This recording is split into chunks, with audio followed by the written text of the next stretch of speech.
mañana con ustedes el propósito de la iglesia. Cuando Jesucristo instruye a sus discípulos que vinieron a ser sus apóstoles, les da la orden de que vayan y que hagan discípulos. Y la iglesia se establece a través del ministerio de ellos. Años más tarde, la iglesia sigue creciendo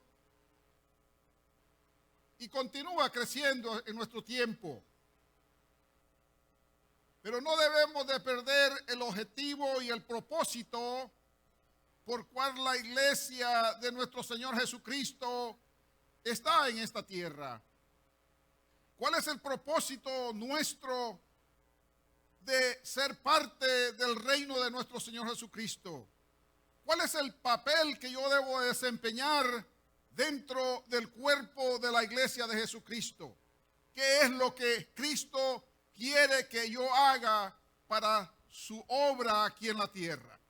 Y esta debe ser una pregunta para cada hombre y mujer y joven que ha recibido a Cristo como su Salvador y ha recibido un llamado de parte de Dios en el cual lo llama a trabajar en su obra. La mies, dice, es mucha, pero los obreros, dice, son pocos. Quiere decir que la viña del Señor siempre está buscando más obreros, más trabajadores, para que trabajen y cultiven la viña. Pero esos son aquellos que han recibido ese llamado, no a trabajar, sino ese llamado a la salvación y a la vida eterna. ¿Cuál es el papel que nosotros debemos de desempeñar en la tierra de acuerdo a las Escrituras? El texto bíblico que hemos leído nos habla de 4 cosas importantes dentro de ese texto. Y el primero que nos habla es enseñar la doctrina bíblica. Enseñar la doctrina. La doctrina es una serie de enseñanzas bíblicas de parte de nuestro Señor Jesucristo. No está en un orden, sino que las enseñanzas de Jesucristo son las doctrinas enseñadas por Él para que la iglesia las practique, las obedezca y las viva. Entonces es importante qué es lo que Jesucristo nos enseña a través de las doctrinas. La doctrina de Jesucristo, una de ellas es que nosotros creemos en el Padre, Hijo y Espíritu Santo, que es la Trinidad de Dios, un solo Dios. Es una doctrina, es una enseñanza que la iglesia la entiende y la aplica y la explica. Es importante que hay una variedad de enseñanzas de Jesucristo. Allá en el libro de Mateo, capítulo 7 y verso 28, Jesucristo, antes de llegar a ese texto bíblico, Él está hablando, enseñando sobre los 2 fundamentos o las 2 simientes. Una simiente que se fundó, dice, la casa sobre la roca, y la otra simiente que se fundó la casa sobre la arena. Y de esas 2 enseñanzas, Él resume una enseñanza que nosotros debemos de practicar en nuestra vida. El que hizo su casa sobre la roca es el fundamento, es Jesucristo. Entonces la iglesia está fundada sobre las enseñanzas de Jesucristo, que es la fundación firme, es la roca. Entonces, si la iglesia está fundada sobre sus simientes, sobre la roca, dice, vendrán vientos y tempestades, mas la casa, dice, no caerá. Quiere decir que la iglesia que practica y enseña la sana doctrina de Jesucristo va a ser una iglesia que se va a mantener en medio de la tempestad, en medio de los vientos recios que vendrán a nuestra vida. Vendrán cosas más difíciles de las que estamos viendo ahora. Entonces, la importancia de que la iglesia enseñe la sana doctrina va a tener miembros sanos, miembros sólidos en la fe, que cuando vengan los ventarrales, que cuando vengan los momentos difíciles, no van a huir, porque su roca es Cristo Jesús y su simiente y su casa está sobre la roca inconmovible que es Cristo Jesús. Su fe no se moverá, al contrario, crecerá más en medio de la tempestad, en medio de la enfermedad, en medio de las circunstancias. La fe se aferra a las promesas de Jesucristo. Pero eso es la importancia de una iglesia sana, balanceada, dentro de las enseñanzas de nuestro Señor Jesucristo. La importancia de la doctrina. Y en Mateo 7:28, cuando Él termina de dar esta enseñanza, dice Mateo 7:28, y cuando terminó Jesús estas palabras, la gente, dice, se admiraba de su doctrina. O sea, la forma como él enseñaba era muy diferente a lo que ellos habían escuchado. Entonces se maravillaban, se admiraban de la doctrina, de las enseñanzas de nuestro Señor Jesucristo. Porque dice que él enseñaba con autoridad, con integridad, con transparencia. Y sus enseñanzas son las que nos permiten a nosotros construir nuestra casa espiritual en el fundamento que es Jesucristo. No vayamos a otra fuente de enseñanza, vayamos a las Escrituras, porque aún la Biblia se llama que la palabra de Dios, dice, es como un pan, y ese pan, dice, nutre el alma. La palabra es semejante al alimento, que el pan alimenta el cuerpo. Asimismo, la palabra, dice, alimenta el alma, y la alimentación del alma es tan importante como la alimentación del cuerpo. Es pan de vida. Es como agua cristalina. Toda esta forma de simbolismo, de hacer una comparación del pan versus la palabra, es para que nosotros comamos y entendamos que la palabra de Dios es la que va a alimentar y nutrir nuestro espíritu, nuestra alma y nuestra mente. Quiere decir que si su casa está fundada en los fundamentos de Jesucristo,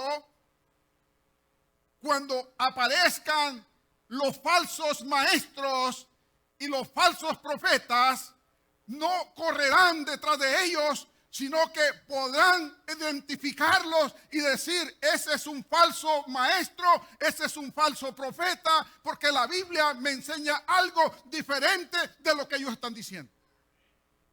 Entonces, la iglesia de Jesucristo sigue marchando hacia adelante, y la iglesia no va a perecer porque tiene la revelación, tiene el conocimiento de la palabra de Dios, y Dios le da ese conocimiento a todo aquel que le ha dado salvación, porque no solo te da la salvación, sino que te da el Espíritu Santo para que Él te ayude a comprobar que la palabra es verdad y es veraz y no cambia y no cambiará nunca. Lo que Dios dijo se va a cumplir.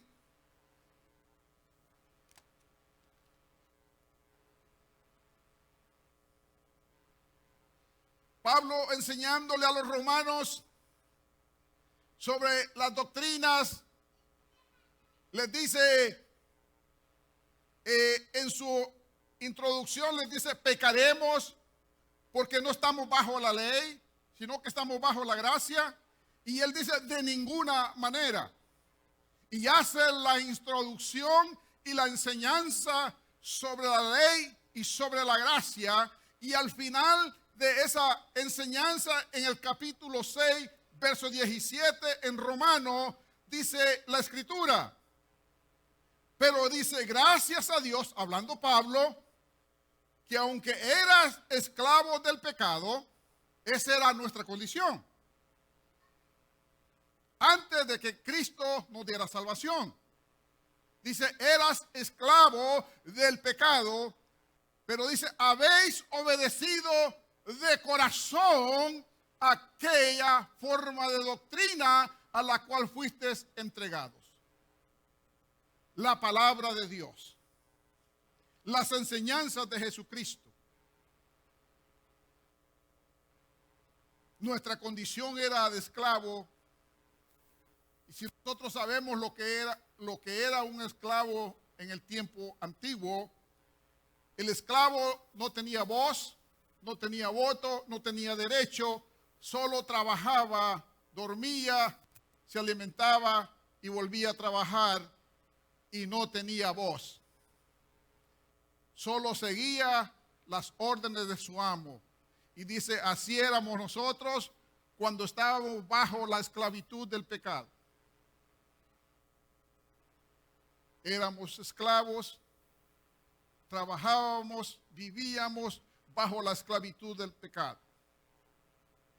Entonces, cuando entendemos nosotros que éramos esclavos y que ahora somos libres en Cristo Jesús, lo que queda en nosotros es entender que Jesucristo nos ha libertado, pero para que trabajemos, dice, en su viña. Quiere decir que los talentos, las habilidades que Dios le ha dado a la iglesia, a cada uno de nosotros, es para que nosotros pongamos nuestro grano de arena y lo pongamos a trabajar en la obra del Señor. Y cuando todos trabajamos unidos sobre el mismo propósito, la carga es más fácil. No es lo mismo levantar 200 libras con 2 personas que con 6 personas. La carga es más liviana. Entonces, el trabajo y la obra de Jesucristo, en la unidad nuestra, cada uno de nosotros trabajando en ese mismo propósito, la carga es liviana y se puede llevar con gozo y con alegría. Entonces, les he dado 2 ejemplos de lo que es la doctrina de Jesucristo, y hay muchos más que se pueden hablar, pero solo era para dar entendimiento de lo que es la doctrina de Jesucristo, que son las enseñanzas de Él. Lo que Él enseñó es lo que nosotros debemos de practicar. Lo que los apóstoles enseñaron a través de las Escrituras es lo que debemos de practicar, es lo que debemos de vivir. Ahora bien, en segundo lugar dice, en el verso de Hechos 2:42, si me lo puedes dejar en la pantalla, déjamelo ahí por favor. Dice, proveer, dice, un lugar de compañerismo para los creyentes, porque está diciendo que en la comunión de unos con otros. Ese es el segundo punto. La comunión de unos con otros está hablando del cuerpo de la iglesia de Jesucristo. Entonces, la iglesia de Jesucristo, aunque en esta tierra cada familia tiene un apellido y es diferente, y venimos de diferentes países, de diferentes trasfondos, pero hay algo que nos une, y es la fe en Jesucristo. Las enseñanzas de Jesucristo es lo que une la iglesia. Y cuando yo me identifico con usted como un hermano en Cristo Jesús, no me identifico como un ciudadano de un país, sino como cristianos que pertenecemos al reino de nuestro Señor Jesucristo. Puede ser chino, puede ser africano, europeo, suramericano, etcétera, etcétera, pero nos identificamos con ellos por medio de la fe en Cristo Jesús. Entonces, nosotros aquí en la iglesia local nos identificamos con Cristo a través de la fe y somos un solo cuerpo, somos una sola iglesia, y como somos un solo cuerpo y una sola iglesia, debe de haber, dice, comunión unos con los otros.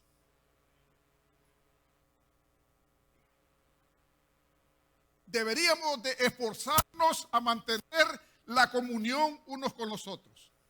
Requiere esfuerzo, requiere disciplina.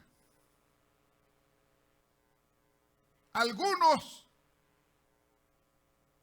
se resentirán y se irán, pero Dios tendrá un lugar para ellos. Pero los que estamos y los que seguimos, tenemos que seguir con el mismo propósito en lo cual Dios nos ha llamado. Siempre amando a nuestros hermanos, no importa dónde vayan. Son nuestros hermanos en la fe. Entonces, la comunión unos con los otros es tan importante para nosotros. O sea, en esa comunión requiere que nos honremos unos a otros. Honrar a mi hermano es que, un ejemplo es que cuando alguien quiere criticar a mi hermano, yo no permito que mi hermano sea criticado. Entonces lo voy a honrar en defenderlo a él. No sé si él tenga razón o no tenga razón por la crítica, pero no es mi papel incluirme en la crítica destructiva a mi hermano. Porque en la crítica destructiva, el problema es que hay una influencia, pero es la influencia del enemigo trabajando en la mente de los cristianos para que unos con otros se pongan a pelear. Siga la cadena que el enemigo quiere hacer contra la iglesia. Entonces, si él trata o logra a desintegrar las iglesias, la iglesia en vez de crecer se va a estancar. Pero como Dios es tan sabio, dice que Dios le ha dado espíritu de discernimiento a la iglesia, donde usted puede distinguir desde lejos el bien y el mal. Ese privilegio solo lo tienen los redimidos con la sangre del Cordero de Dios que fue inmolado en la cruz del Calvario y ahora te ha equipado con el Espíritu Santo dentro de ti, que mora dentro de ti y te ha dado la sabiduría, te ha dado el conocimiento, la revelación del bien está dentro de ti, la revelación de la gracia y de la misericordia de Dios vive dentro de ti y ahora puedes distinguir el bien y el mal de lejos. Y solo la iglesia de Jesucristo lo puede hacer. Por eso hay que pedirle a Dios sabiduría cada día, hermanos. Sabiduría para determinar cuando el enemigo quiere atacar a su iglesia. Y el enemigo es astuto, no ataca al centro de la iglesia, sino que no, se va a los hogares. Y va metiendo en ellos desánimo.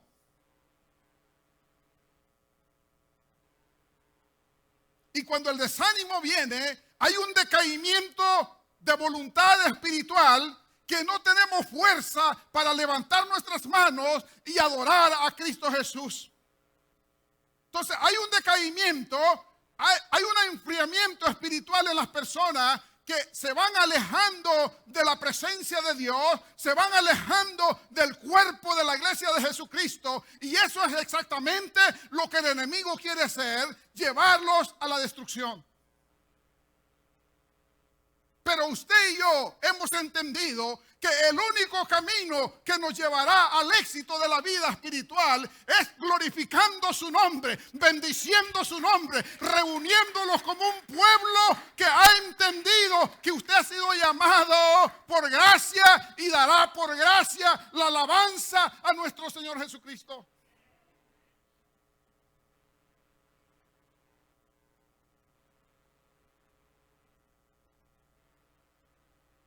Honrándonos unos a otros, instruyéndonos unos a otros. Compartamos las escrituras unos a los otros. Porque cuando leemos las escrituras juntos, a través de la lectura, dentro de la lectura habrá una palabra para usted. Y el Espíritu Santo viene y te abraza. Y te dice, yo te amo y estoy contigo. No te he dejado, ni te he abandonado. Y cuando la Escritura te afirma el poder y la gracia inmerecida de Cristo Jesús, déjame decirte que te renueva nuevamente para que sigas adelante, prosiguiendo como un peregrino en esta tierra, porque aquí no hay patria, no hay ciudadanía para nosotros, pero hay una patria celestial, hay una ciudadanía celestial que espera a aquellos que han creído por fe y siguen caminando por fe y siguen remando por fe. No importa la adversidad. La importancia de la unidad, de honrar a nuestros hermanos. Nunca hablen mal de su hermano. Don't do that. El momento que lo haces, estás participando con el reino de las tinieblas. Mejor exhorta y dile por qué lo criticas. Investiga. Dame una razón por qué criticas. ¿Por qué no oramos por él o por ella? Para que su fe sea restaurada.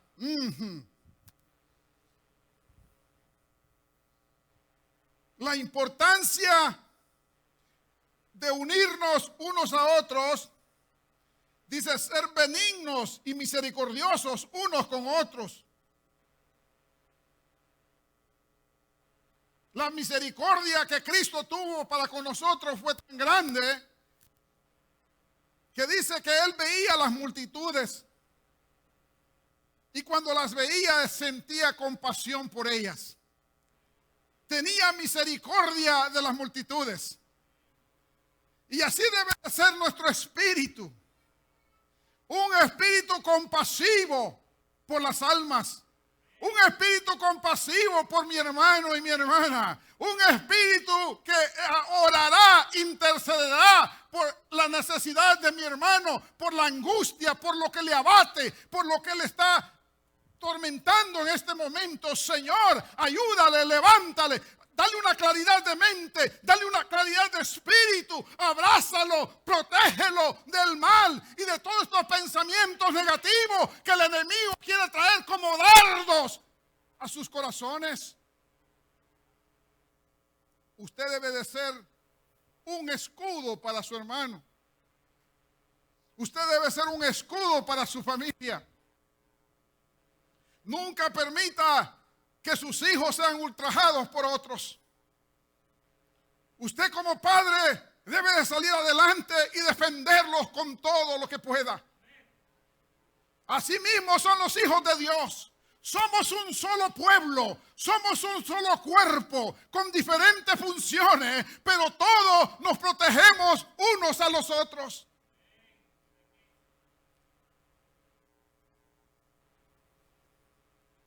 Animarse unos a otros. Tenemos que animarnos unos a otros. motivarnos unos a otros.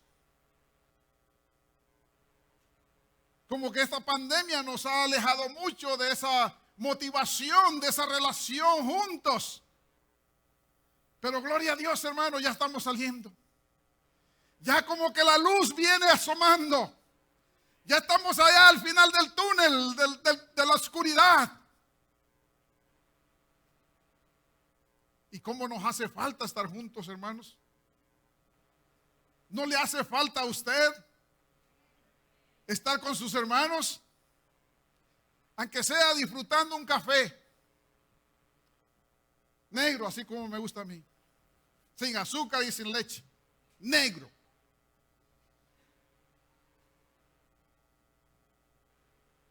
O un té, o una Coca-Cola, lo que usted tome y desea.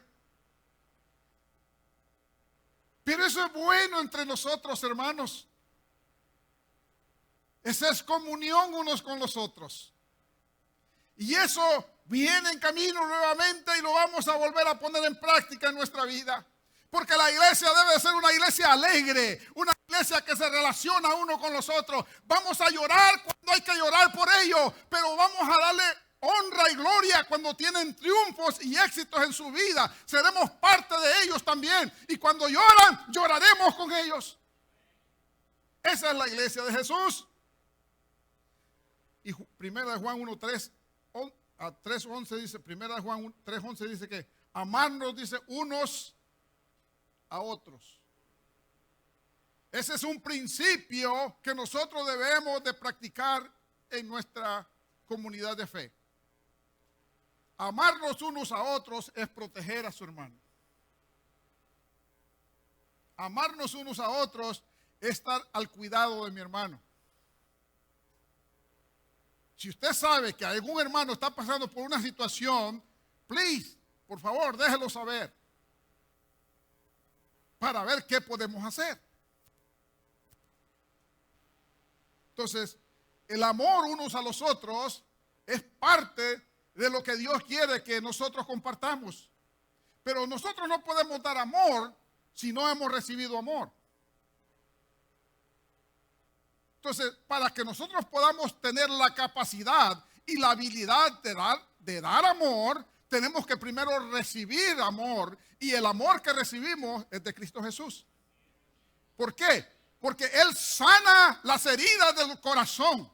Y cuando Cristo sana, y cuando Cristo salva, y cuando Cristo cambia, y cuando Cristo transforma, venimos, dice, a ser una nueva criatura en Cristo Jesús. Ahora, Él deposita su amor dentro de nuestro corazón que estaba herido, estaba golpeado, estaba maltratado, pero ahora Él lo ha sanado. ¡Ay, santo! Él lo ha sanado, lo ha restaurado ahora, para que ahora pueda Él depositar su amor dentro de ti y ahora tengas la capacidad de amar a tu hermano. Ese es el poder y la gracia inmerecida de Dios a la iglesia. Y usted dice, pero ¿cómo puedo amar si aún no he podido lograr el perdón?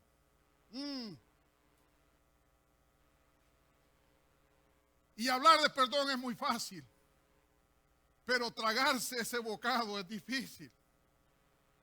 Porque nadie puede perdonar cuando su corazón está herido. Tiene que ser sano internamente. Y la sanidad la va a recibir a través de la gracia de Dios. A través del Espíritu Santo, como un ungüento, como un aceite derramado en tu corazón para sanarlo. Pero a través de la oración de tus hermanos y la comprensión de tus hermanos, te restaurarás, te sanarás, entonces tendrás el poder para perdonar. Antes no puedes perdonar si tu corazón está herido. Y eso es un proceso. Nadie puede perdonar cuando su corazón está herido. Tiene que ser sanado, restaurado emocionalmente, para tener después la capacidad de decir, Señor, así como tú me perdonaste, yo lo perdono por la ofensa que me hizo. Ajá.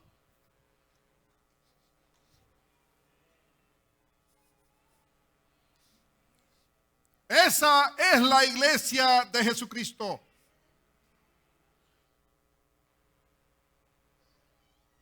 En algún momento de nuestra vida somos heridos en este mundo. Pero el único que puede restaurarnos es Cristo Jesús a través de la presencia gloriosa y poderosa del Espíritu Santo. Por eso debemos de venir a Él siempre. Vengamos siempre a Él. Y a lo mejor en un cántico Él te puede empezar a sanar. Y empiezas a rodar lágrimas, pero no de dolor, sino que de alegría y de gozo. Porque estás sintiendo un cambio, una transformación interna. No de la salvación, sino de las heridas emocionales que Cristo quiere que seamos restaurados.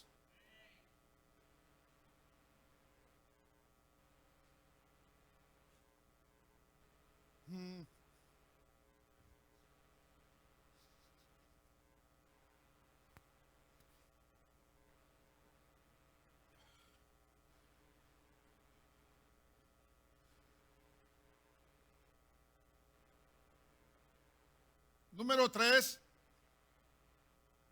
la iglesia debe ser un lugar donde los creyentes pueden celebrar la Santa Cena del Señor. En el verso 42 que estamos leyendo de Hechos 2, la comunión unos con otros. Y también dice el compartimiento del pan. Es cuando compartimos la Santa Cena de nuestro Señor Jesucristo y recordamos su sacrificio, pero a la misma vez es una comunión entre los hermanos cuando también compartimos alimentos juntos. Salimos de la rutina diaria del trabajo y nos sentamos por 1 hora, 2 horas con los hermanos, compartimos algo de comer, conversamos, nos reímos, o si lloramos, lloramos, lo que se sea. Pero en esa comunión te sientes que eres parte del cuerpo de Cristo Jesús. Te sientes que no estás sola ni estás solo, sino que Cristo está contigo. Hay un pueblo que Dios ha puesto alrededor tuyo para decirte no estás sola, no estás solo, sino que yo estoy contigo y este pueblo está contigo. Sea su nombre glorificado.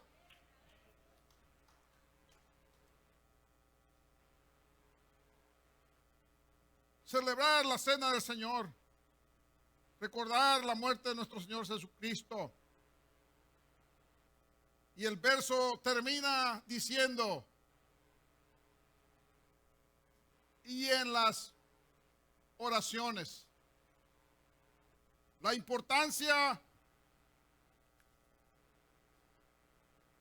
de la oración colectiva como iglesia, la importancia de la oración personal. Allá te buscas un lugar quieto donde solo tú y Dios hablas. Y cuando venimos a este lugar, oramos juntos, cantamos juntos, alabamos juntos y aprendemos de la palabra juntos.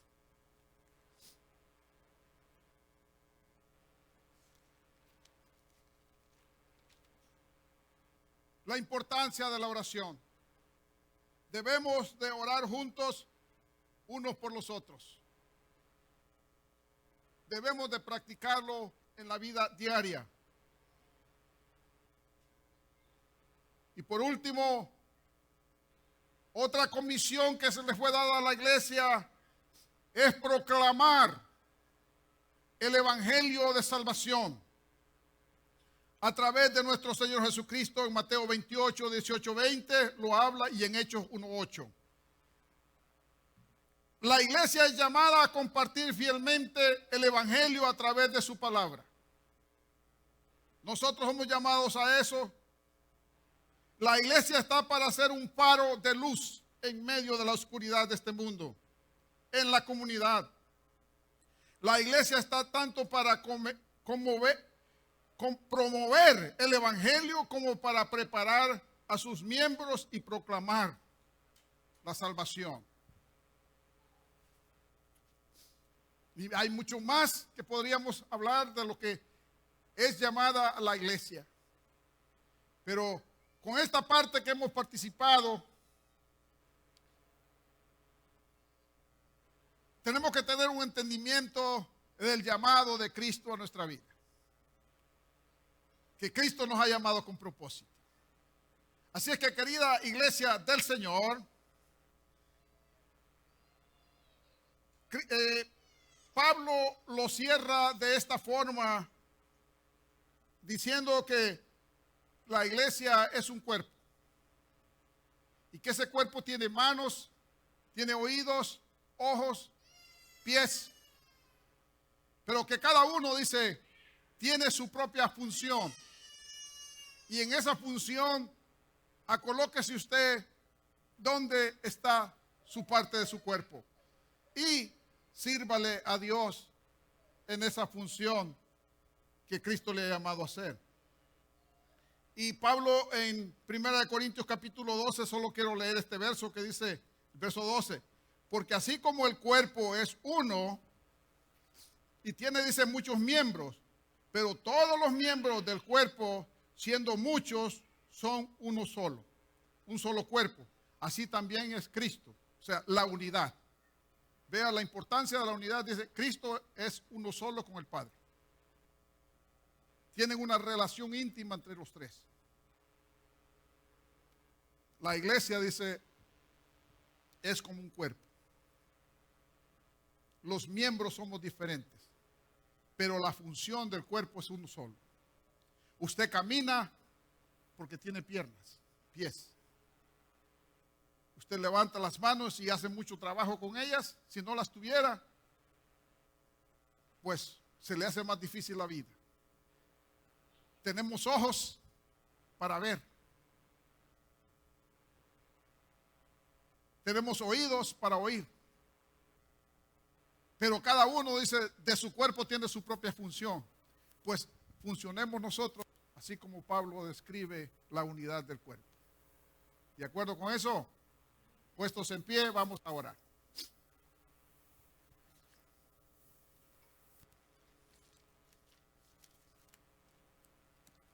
Padre, yo te doy gracias. Gracias por tu iglesia. Gracias por tu amor y por amarnos. Gracias por enseñarnos, instruirnos. Y gracias por ponerlos en el camino del servicio de tu obra. Tú, Señor, hablarás al corazón de tu iglesia y los motivarás al servicio de tu obra. Y haremos, oh Dios, lo que tú nos mandas, y las puertas que tú abras, allí entraremos y predicaremos tu palabra. Yo te pido que guardes y proteja a tu iglesia, a nuestros hermanos, a las familias. Amén y amén. Queridos hermanos.